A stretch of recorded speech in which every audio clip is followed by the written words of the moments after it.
So guys সকাল সকাল চলে এসেছি এই যে পাস্তা রান্না করব। তাই এখন জল ফুটাতে দিয়ে দিয়েছি, তার সঙ্গে একটু নুনও দিয়ে দিলাম, পরিমাণ মতো যতটা পাস্তা সেরকম নুন দিয়ে দিয়েছি, হলুদ গুঁড়ো দিয়ে দিলাম, সঙ্গে একটু তেলও দিয়ে দিয়েছি, কয়েক ফোঁটা 4-5 ফোঁটা মতো তেল দিয়েছি, বেশি তেল ভালো নয়, কম করে তেল দিয়েছি। রিফাইন তেল দিলেও হবে আর সর্ষে তেল, সঙ্গে পাস্তাটাও দিয়ে দিলাম। এখন 10-15 মিনিটের মতো ফোটাতে হবে যতক্ষণ না পাস্তাটা সেদ্ধ হয়। তো এখন আমাদের পাস্তাটা সেদ্ধ হয়ে গেছে, এটা নামিয়ে জল ঝরিয়ে নেব। তারপরে কড়াইতে তেল গরম করে পাস্তাগুলো একটু ভেজে নেব হালকা করে, 2 মিনিট মতো ভেজে নেব।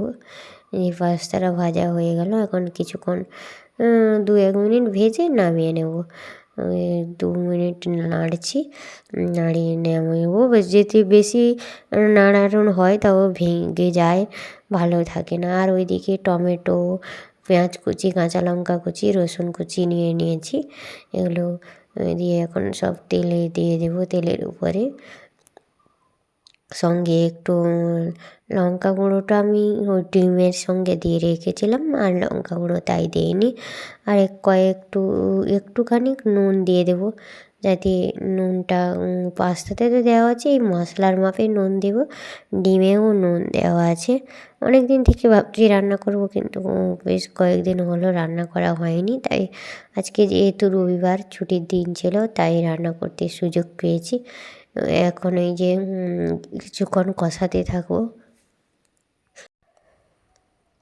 একটুখানি কষিয়ে তারপরে ডিমটা, এই যে 2টো ডিম ভেঙে রেখে দিয়েছি, ডিমে নুন আর লঙ্কার গুঁড়ো দেওয়া আছে।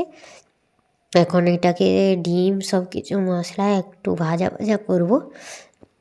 তো আমার ভাজা হয়ে গেছে, এখন দিয়ে দেবো পাস্তাটা, ভেজে রাখা পাস্তাগুলো এই যে দিয়ে দিলাম। ওই 1 প্যাকেট পাস্তা অনেকটাই হয়েছিল, আর খেতেও খুব সুস্বাদু হয়েছিল। যেহেতু ডিম দিয়ে পাস্তা রান্না করেছি, অনেক টেস্টি হয়েছিল বলার বাইরে। একবার তোমরা রান্না করে দেখো।